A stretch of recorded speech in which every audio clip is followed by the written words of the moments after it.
Welcome to the Trades Podcast, a podcast about the business of home improvement and promoting the trades to young adults. Yes, what's up, everybody? This is the Trades Podcast. Welcome in. It's a beautiful day. It's an exciting day. We're here sitting down with an awesome guest. It is AKA the Deck Diva, Laura Basili. How are you, Laura? I'm great. How are you guys? We're good. We've already been just kind of conversing a little bit more about, your company, and just a little bit about what Brazilian lumber is all about. So if you could introduce yourself to the podcast world, our Trades Podcast world, and we'll learn a little bit more about you. All right. Well, I am Laura Basili on social media, The Real Deck Diva. And I work with Brazilian Lumber. It is a direct lumber importer. It used to specialize in tropical hardwoods.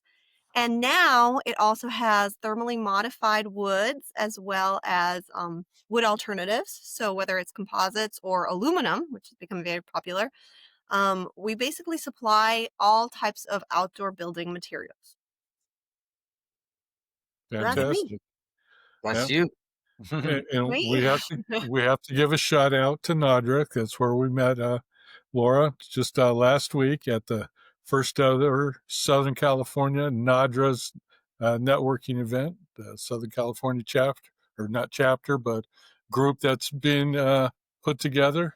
Yep. And it was great meeting her, and she jumped right on an opportunity to get on the podcast with us. So I'm super excited. Yep. Yeah. The quick turnaround on that piece. That's the power of networking that we've always spoke about on the podcast is, when you can build a community around the trades, then you quickly to learn that it's a close knit but strong community that really want to help each other out. And, that was a big piece of Laura and your team member. I forgot his name. What was his name? Was it Felipe? Yeah. Felipe, Felipe, he was there as well. Yep. Is Felipe a installer too? Does he do work? Oh no, I'm much better with tools than he is. Nice, I like that. But he's great at running businesses, so he gets his shout out. Definitely. Nice. So quick before we really dive in, Laura, how was the event? Was it good for you? You meet any new decking contractors? Yeah, so I love NADRA. Just to clarify, if there's anyone listening who doesn't know, it's the National Deck and Railing Association, and it's one of the best communities to be part of. It really is worth it because the people who join are very professional, not only in the trade, but also very serious business owners. So they're great for connecting, for building new projects, for everything. And I met some new people, but I also got to see other people who I've either already met at other NADRA events. So it's always fun to say, hi, I saw this happening in your life. And some people I've only ever seen through social media, and then I got to meet them in person. So that was really cool too. Very good. Yeah, because you admire them for so long, and then you get to actually talk about it or talk about what they do and some project, and you get insight that maybe you don't get from a 30-second Instagram reel. So it was really cool. And the food was good and the organization was great. I mean, everything about this event was just stellar. So congratulations, Jeff, and April too. Shout out to April. Yeah. April is on her way to Vietnam for motorcycle riding. Wow. How unexpected. They've been planning it a long time. Mm-hmm. So the timing worked out really good. So what other events have you done with NADRA? So I've gone to the award ceremonies in Clearwater, Florida. That's awesome. And I've done the Decks Expo, the Deck and Spa Expo, which NADRA organizes. So I've been a vendor there as well. Okay. So quite a few events. Yeah. Looking forward to the Deck Expo here in October. I'm not going to make Clearwater this year. Mm-hmm. It's a really fun Closer time. to me than to you. Mm-hmm. I'm in Miami, by the way. So I don't know that we said that. I mean, Brazilian Lumber has location in Miami. There's a Brazilian Lumber in Los Angeles, and there's a Brazilian Lumber in New Jersey. But my location is Miami. So okay, that's exciting. Wow. Clearwater's not that far. Well, imagine the commitment that you have towards one, the camaraderie, and then also through NAJA, North American Deck and Railings Association. You're obviously traveling. You're being able to meet contractors all over across the country. So you get to really understand a little bit of the climate of what a lot of business owners are going through. Of hiring, of product that they need, the different climates, Different Brazilian lumber. regulations, like Yeah, in code. Miami, we have a hurricane problem. In California, there's a fire rating problem for materials. So Mhm. each region and each climate really does come with its own set of challenges. Absolutely. Yeah. And so these opportunities, one, to meet them at Deck Expo, at these networking events that are put on through associations. This is where, obviously, this is the groundwork of you're able to, really get that knowledge to them and let them know why Brazilian lumber is the best product that they can probably go with, or, making sure that it is the best product. Yeah, so I don't know that it's necessarily that Brazilian lumber is a product, right? We have all kinds of different products. And one of the things that I strongly believe is to educate people so that they can make the right choice for their project. Because at the end of the day, this is America, and America means choices. So getting you the information is the most important part to me. Like, I've always thought of myself like, sure, I'm a vendor, but I don't want to just be a vendor to you. I want to be an ally. I want Brazilian lumber to be your ally in product knowledge and in choices. That's why I have tropical hardwoods. I have thermally modified woods. I have aluminum. I have composites. You can buy TimberTech, Trex, Decotech, Millboard, whatever, Moisture Shield, whatever brand you want, I can definitely get it because the choice is yours. What I like to do is educate you about the pros and cons of both, price points of whatever product, what your product what your job might require. So you're thinking, oh, I love eBay. I want to put eBay on the ceiling. Well, that's probably not the best idea because this is heavy. I have an alternative. It's going to be best. Choice is yours. But I feel a big responsibility in educating about the products. And I never try to push any one product on anybody. That's a good culture to build. Obviously, that the communication, like that's that camaraderie that I've always grown to love, just interacting with the trades, and even just through meeting Jeff to get this podcast started, and just really learning what that piece means, because we're always passing along skill, and whether that skill is knowledge is skill to have, one, about products, the different safety reasons of keeping people safe is one thing, but making sure, like you said, it's the best for the project. I think that's a great culture, and that it's profitable too, right? Because that's one of the things that I want to ensure that your business is growing. So I need to provide you with all the tools, not just the product knowledge, but also the profitability, so that you can, at the end of the day, feel great about a job well done, but also take home the money that is going to help you grow your business even further. Yeah, it takes a good balance for a lot of different things to make a successful company. Absolutely. So, at the award ceremonies for Nadra has in Clearwater, have you had any decking installers win awards with your products? Not yet. This will probably be our first year sponsoring, because the first time you go, you're kind of learning the ropes. You're kind of figuring out how does this work. You read some things online and you join the membership and they give you information, but it's not the same as going and experiencing it and then really understanding how everything works. So we're excited to get more involved in the awards. Absolutely. Yeah, I think it's really neat that when during the award ceremony, they invite up the suppliers that were an integral part of supplying for the deck that won. So everybody gets up on stage and accepts the awards, and it's really cool. They go back to the tables all excited. Yeah, it's nice. Yeah, those awards just put different companies on the map that one, they're whether they chose this job specifically to really put towards the awards, or it was just happened to be a design that their client wanted, and it turned out to be one of the best ones that are going to be up there for nomination. I haven't had a chance to be out there, so I can't wait to be out there for some awards soon, and to check that out. So You should definitely come. Yeah, and well, obviously it's out there, and you're part of the woods out there in Clearwater or in Florida, but you're in Miami. But just being out in Florida, I imagine is beautiful itself. So. Oh, in the winter? Absolutely. Summer.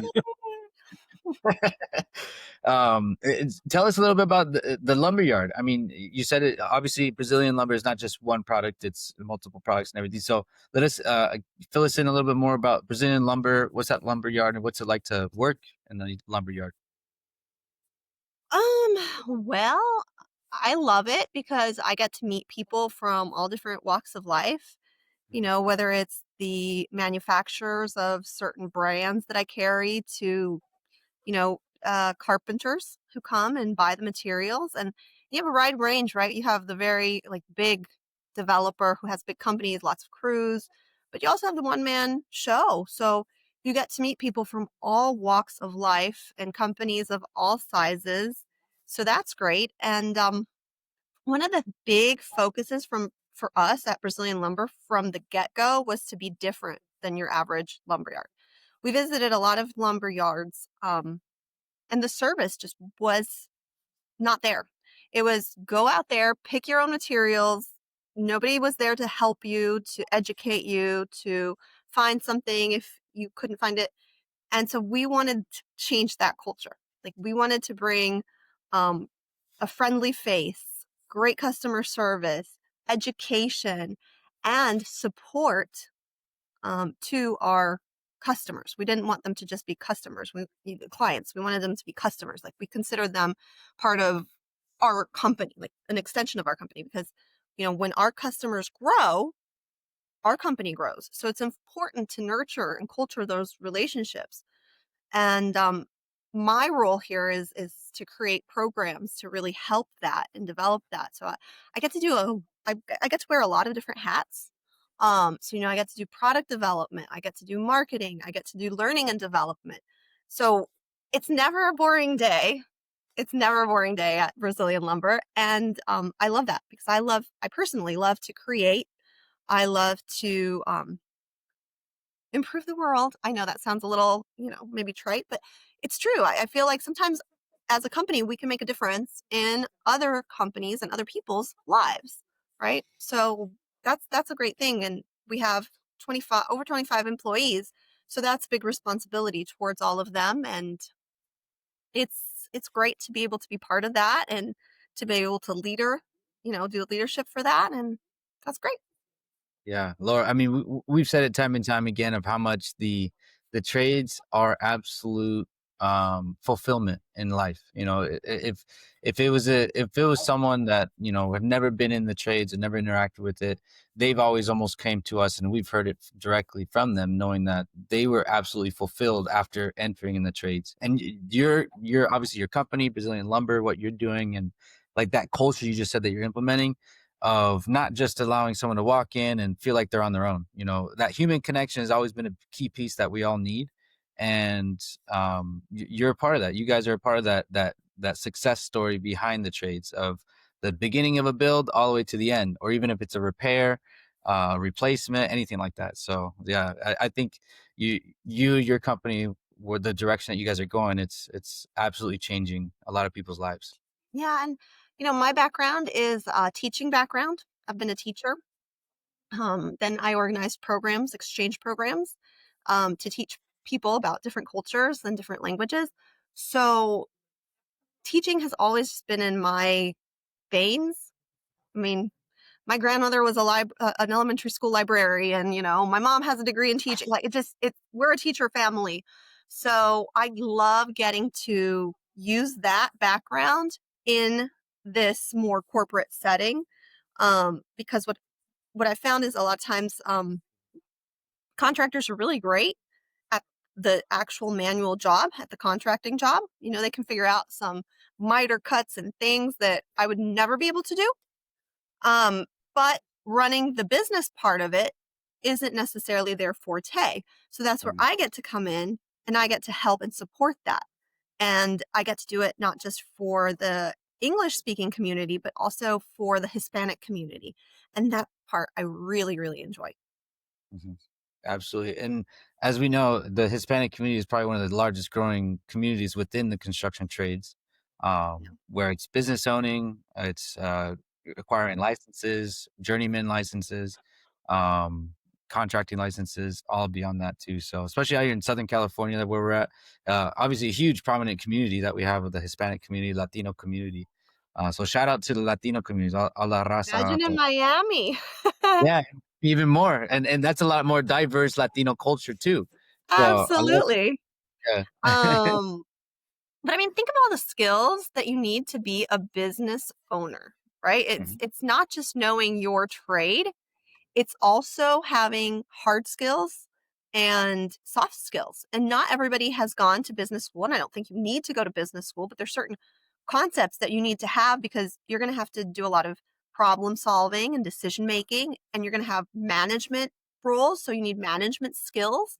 And if that means having certain types of management software, you have to learn the software and then you have to teach the software. You have to know about conflict resolution. You have to have some legal knowledge, again, opening licenses, guarantees, callbacks, things, right? You have to know how to network and have time and actually schedule time to network and build those relationships, right? Then you also have to have all the marketing skills to put out the ads or ask for reviews. You have to build your brand and really know how to brand yourself. There's all the technology that you have to know how to use, which nowadays, ChatGPT is great, but is Mhm. it, you kind of have to learn how to use it the right way. So there's a lot to be said about being in the trades because you have to learn all of the things that you need to know to how to build a deck or how to be a plumber or, even a dentist, right? You go to school for many years to become a doctor, but then you still have the business part to run. And that takes a lot of different skills. And I don't think that people give themselves enough credit for that. Mhm. Yeah. It's definitely always a work in progress. Doesn't matter how good you think you are running your business, your customers and time will test both of those. And hiring skills, right? You also have you're a one-man HR department a lot of times where you have to hire the right people and then train them. So Yeah. it's shout out to everyone who owns a business because it's Yeah. definitely I don't think people give themselves enough credit for everything they do. Yeah. The retaining of employees has definitely been a key piece within the trades, but it's like I think we were talking about it earlier, where one of our previous episodes, for every 10 plumbers that are coming out, only one or two are coming in. And we've definitely, hopefully, been moving that meter just a little bit closer to a even ratio, but it's just not going as quick as we need it. So that appealment to someone to learn, that they still need to understand it from both sides of where and how they can get into the trades. So I mean, you're a perfect example where you had a career before this, you had your teaching career, you had a path, but you saw maybe an industry, maybe you met someone through the trades. What was that connection like? Where did that kind of meet together for you? Well, it came out of, like a lot of businesses, it came out of necessity. So I had been living abroad. I'd been living in Colombia for 5 years, and decided to move back to the United States. And when I moved here, we didn't have a clear path of where to go. So while we were doing that, we were remodeling um, a condo. We met a person who said, "Hey, you guys are great at sales. Would you want to do some sales in the northern part of the county?" We said, "Sure." Started, gave estimates, the whole thing. Um, you know, and we went to one house, and the house actually had a spiral staircase. And the spiral staircase had carpeting, and the woman said, "I don't want it to be carpeting. I want it to be Jatoba to match my hardwood floors." So, okay, gave an estimate right then and there, and found out that wasn't going to be the right price for Jatoba. So, what do? You either take a loss because you're already given your word. You've given a price. You've given your word. Got to do right by the customer. Mhm. Or do you just lose money, or do you figure out a way to not lose money? And so that's how the first container of tropical hardwoods got imported. It was self-serving. Then we had the rest of the container to sell off, and that's how Brazilian lumber started. Wow. Interesting. Sat on that first container, 0 sales. That was Wow. yeah. I mean, a lot of risk, a lot of, unknowns going into that. I mean, but kind of like almost a fire lit right under you guys, just to say like either it's sink or swim. Yeah, no, I mean, I remember going out and having to help one of the contractors, one of our first clients. I had to help him put boards in his truck, and here I was with a 4-month-old. I had the little, little baby carrier. I had her in there. She was crying. I was getting the Kumaru boards and putting them up onto his truck with him, and he was grouching, complaining like, "Why don't we have somebody to do this?" And it's like, because we don't have anything but this, and we don't have anyone but you. But it's funny. I actually started singing a song to her to calm her down.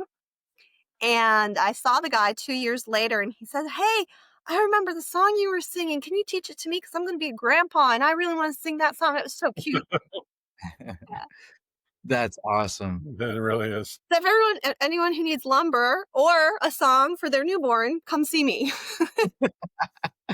That's awesome. No, I mean, that is grassroots. I mean, that's obviously, straight from, the again, the part of you either start a business and how you're going to do it. A lot of the unknowns, a lot of the, just what ifs this happens, what if this happens. But I mean, you guys stuck through it and look where it's at now. Well, yeah, and a lot of lumber yards are over 100 years old. They're 4th generation.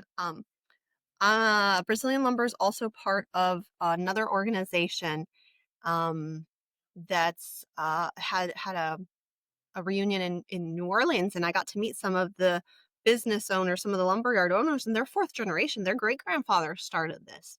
So we're relatively new in the industry, but we've been able to expand and thank goodness do well because, we have a great product and great customer service, and that's really helped us a lot. That's all. Well, yeah. Tell us a little bit more about the team. How many are on the team right now?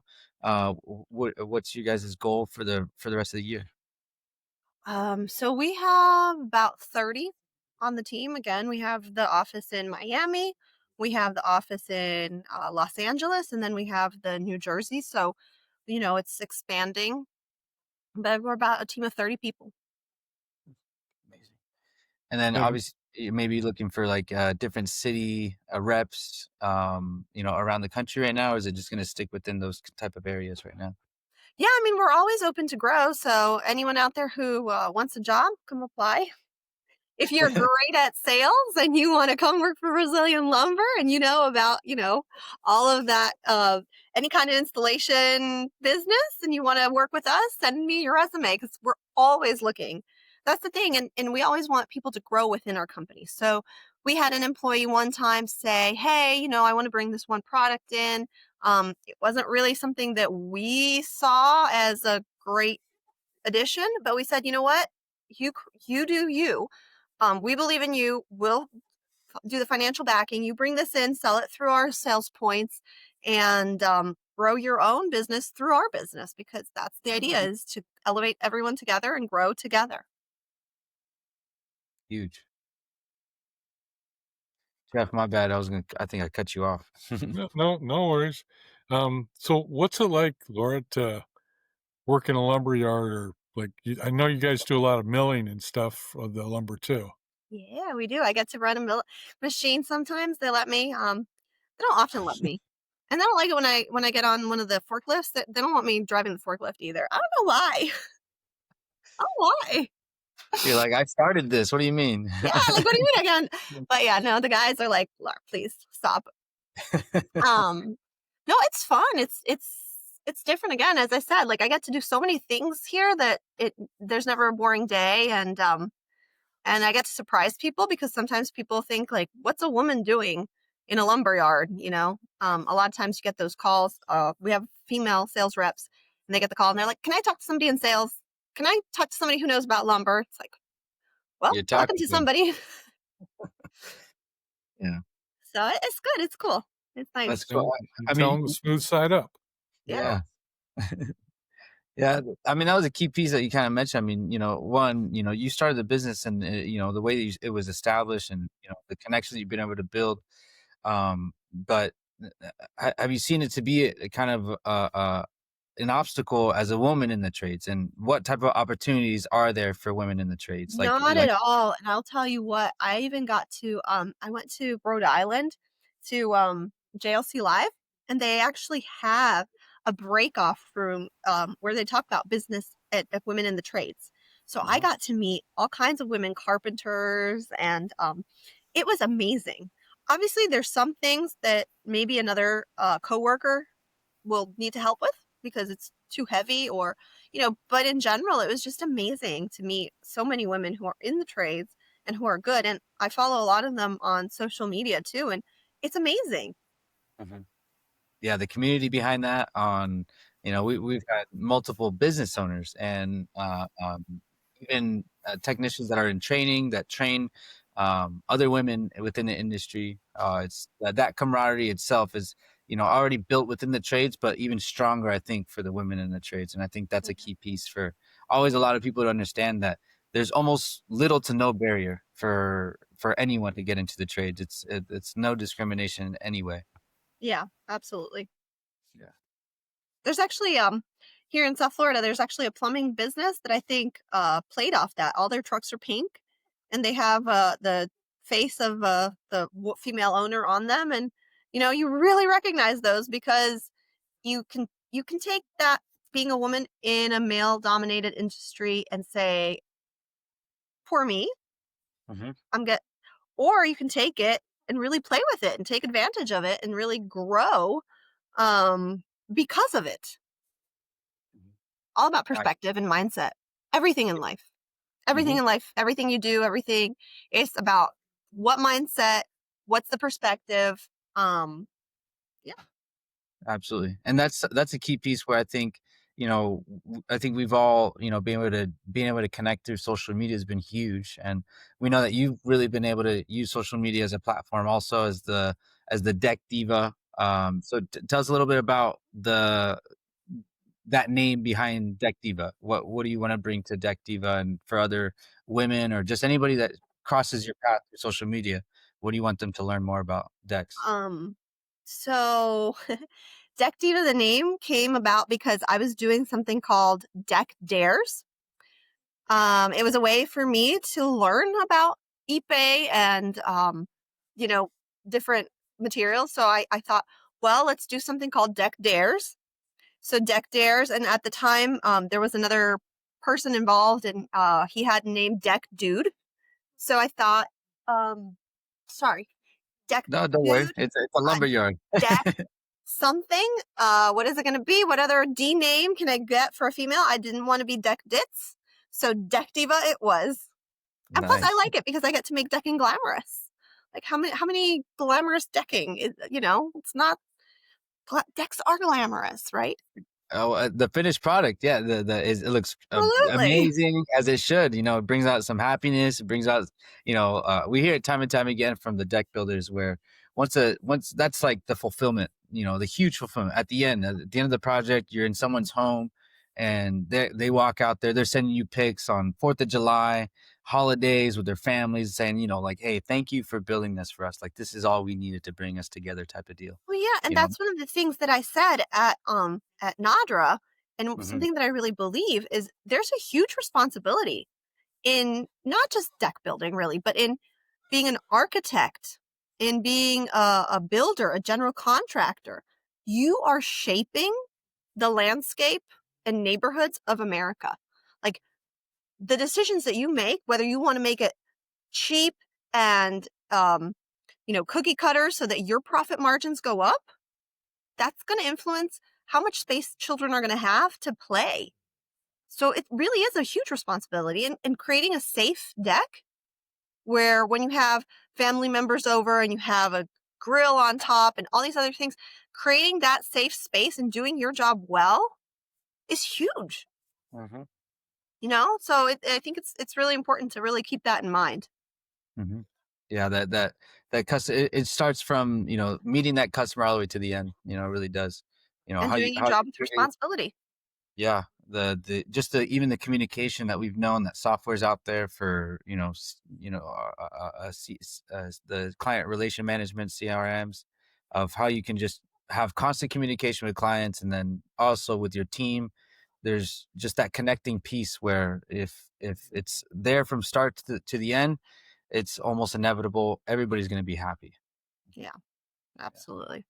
And it seems like that's what you guys have really implemented through Brazilian, where as soon as they walk through that door, you're there with every step of the way, through the education, through the connection, all the way to the finished product, and making sure that it's the correct product that they need. Yeah, and stocking a lot of the product so that you don't have a lot of huge lead times, because we have a lot of the harder to find dimensions. So, your Ipe beams, not everyone stocks an 8x8 Ipe beam, right? There's certain dimensions that a lot of places you're going to find, your 1x6s, but there's other dimensions or other lengths that you're not going to find in many other places. So having that in stock and available cuts out a lot of lead time, which is important for businesses and construction industry. Mm-hmm. Yeah. I heard once that Epe is not available year round for shipping out of South America. That is true. Yeah, rainy season is a serious thing in the Amazon. So that's true. You have to plan ahead. So they have like part of the year they can cut and harvest and mill and then ship, and Yeah, depending on, you now. just have to store up enough to meet your clients' demands all year. Yeah, exactly. But yeah, it depends. Each year it's a little bit different. The climate's changing a lot, but yes, we've had years where for a certain number of months it's a lot slower. I don't say it stops, but it's a lot slower. Okay. Nice. And if you could help us like understand a little bit of those logistics. Obviously, you've been able to build those relationships, across the gulf right there, and just to really understand, for contractors, what's that process like, and how do they know what clients are going to be specifically looking for or asking for? Do they come to you with they get a product booklet? What's that relationship between you and those contractors to really get it to the customer? I would say most contractors who walk through the door know what they want. Mm-hmm. I don't think there's there's educating the contractor to some more economical choices sometimes, because the price of Ipe has gone up a lot. So it's more that it's like, okay, so you wanted to use a 1x6 Ipe, try instead of 5/4x6 Kumaru, you know, uh, but for the most part, I think contractors really already do know what they want and what sizes work for them. It's more the homeowner that needs, uh, because they choose it. A homeowner is going to choose their materials differently than how a contractor chooses, right? The criteria for choosing a material is going to be color or sustainability or, you know, other factors for a homeowner that a homeowner, for example, isn't going to think, oh, I have to pre-drill this, which is going to take more time. It's going to dull my blades. There's a lot of things that a contractor is going to think about that a homeowner isn't going to think about. So they're kind of two different crowds. Mm-hmm. Got it. And I mean, obviously through lumberyard, that's probably that is obviously your biggest strong point, is that connection through the contractors. Yeah. And if you could like let everybody know, like, why is it important for these contractors to build relationships with lumberyards and companies like yours? So I think there's a rapport that gets built up, and then you start knowing your customer and start being able to anticipate their needs. So you already know, okay, he has this project coming up. It's going to require this amount of material. Okay, let me plan in my purchasing. I already know that you have this boardwalk coming up. Let me make sure I start stocking up on that so that your material gets set aside, because a lot of materials go and they go fast. So if you have that relationship with the lumberyard, then they can already anticipate your needs buy more for you and set it aside for when you're going to need the. Plus, then you also get financing, which if you just walk into Home Depot, well, I guess Home Depot actually does do some financing, but it's different, I think, when you have a personal relationship with your lumberyard, and then there's all the rewards that you get. So, for example, all the education, not about product, but about business owning. There's a whole lot of different perks that you can do, and that you can get support. You can get a lot of support from your lumberyard, depending on how the lumberyard is structured. Yeah, I love that, and it's actually a great point. I think you had mentioned it earlier, in regards to the education piece, and that's something that you guys are providing to contractors. Is that right? Yeah, absolutely. Of like business practices, marketing, etc. Can you talk a little bit about what you guys are doing there?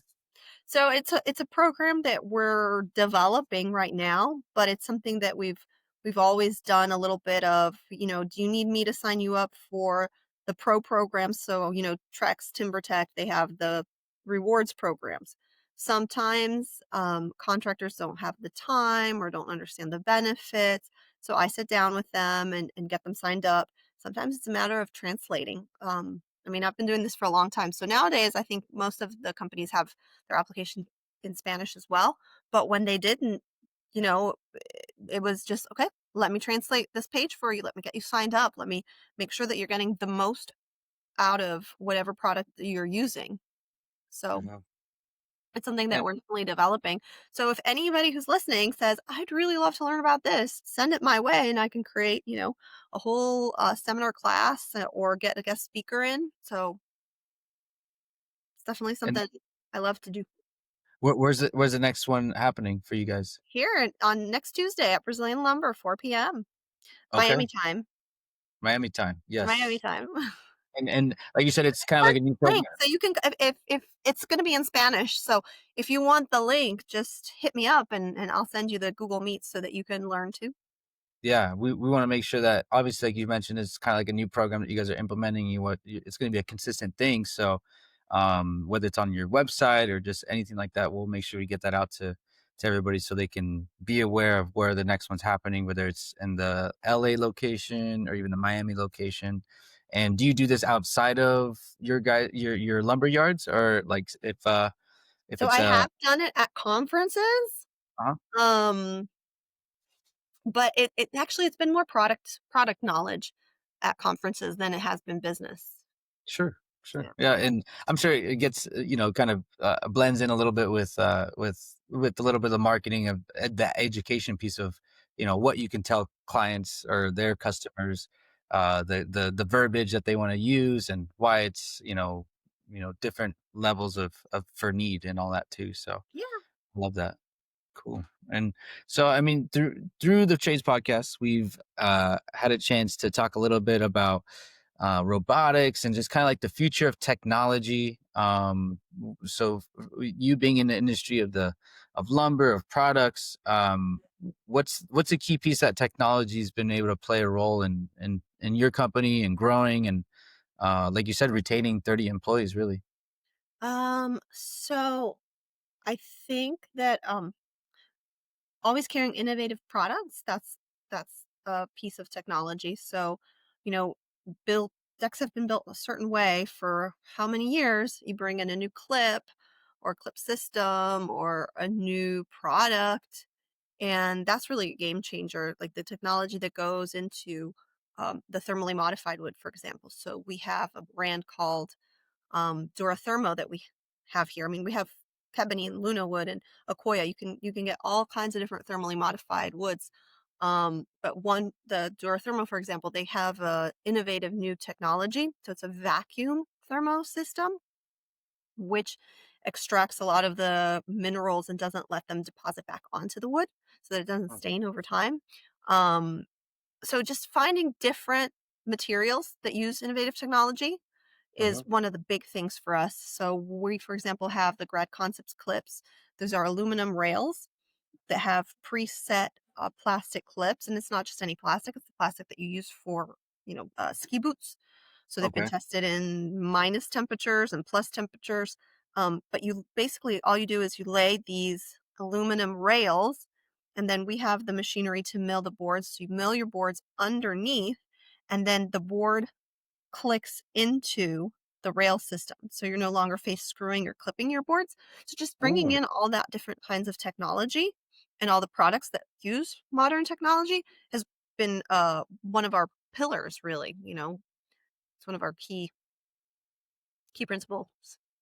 yeah. I mean, see, the engineering piece to that is, I mean, beyond anything I can probably just imagine the process on that part. But the innovation, like you said, is always ongoing. So it's always good just to always know, there's always, like you said, the most traditional way of doing it. They've been built for so long, these decks and, millworking and, how to structure a home or just even a design for a deck.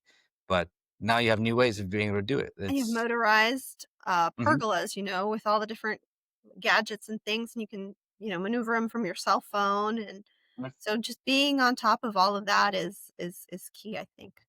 Yeah, I think so. It's great. So I mean, that's good to know about like the robotics and everything. And is there a way for you know for AI to take over that process of building a deck? You think, or any robotics that you have seen within the industry that have been able to be able to be implemented yet? I have not Mhm. seen it, but I'm sure at some point maybe you can, do a click-in deck system. I don't know. I don't know if that would hold up. No, it's definitely more of a tongue in cheek thing. We've always mentioned where like AI, the technology, it's great. Some people will say that they've seen certain say Tesla robotics being able to you know lift some heavy items and move them from one place to another. But this is always our reinforcement for anybody that's out there looking to get into the trades and let them know that we still need bodies and actual humans out there to do the work.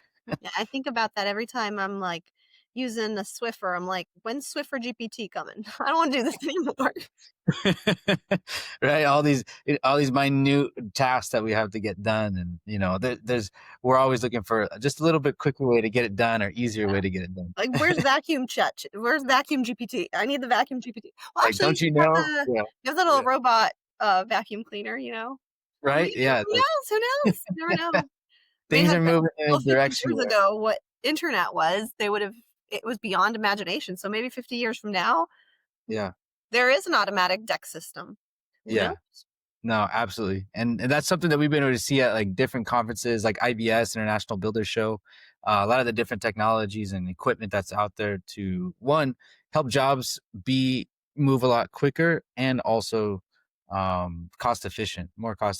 And there's different technologies that are out there. So, knowing for a lot of business people out there and tradesmen that um, there will be a lot of support in that piece on technology to help you out with your jobs. So Yeah. yeah, I mean, this is exciting. I mean, one, we met at the North American Deck and Railing Association at the networking group. You had a booth. Thank you so much for supporting and being out there with us. We actually had a really great turnout. More RSVPs, walk-ins showed in more than the RSVPs. So that's a plus. And we can't wait to hopefully have you guys back out for the Futurescape networking event that we're going to be hosting down in December. December So 8th. yes, December 8th. Yeah, more details Gotta to be the one. come. Yeah, you guys will be there, I imagine. Probably. So, we want to see everybody out there again, and can't wait to meet you and more of the team more and just learn more about you guys and as a company. So, Awesome. Well, uh Danny, thank you. And I don't know what happened with Jeff, but he had to jump. It seems like either his computer a battery ran out, but something happened. But it was a pleasure to talk with you guys. Thank you so much for inviting me to be part of this, and good luck. yeah, no, of course. If you could go ahead and shout out where people can reach out to you. Obviously, your Instagram, throw that out there also, but a little bit more information on how to contact you for the business, for as contractors, and or even someone potentially looking to work with you guys. Okay, so you can find me on Instagram and TikTok, Real Deck Diva, REAL, Real Deck Diva. And if you want to email me, it's Laura, LAURA, at BrazilianLumber.com. You can also find us on our website, BrazilianLumber.com.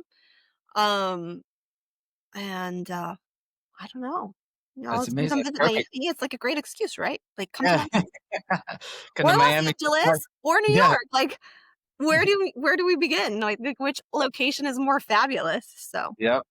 You guys chose some great real estate to implement the businesses in. So, obviously we're waiting for the San Diego location. yeah, that'd be good. Awesome. Well, thank you again. We'll put all that information out. And again, everybody, this is a Trades podcast. Make sure to listen and just go ahead and share it out to, the next 5 people that you meet, because this was a lot of great info. And, make sure to reach out to Laura. And we appreciate you guys. Yeah, and whoever wants to participate in next Tuesday's event, it's going to be like a masterclass on 7 ways to increment your sales through reputation. It is going to be in Spanish. So if you speak Spanish or you have a Spanish speaking friend, please invite them to reach out to me. They can DM me on Instagram or they can email me. And then, we can get you set up on a Google Meets and you can get some great knowledge.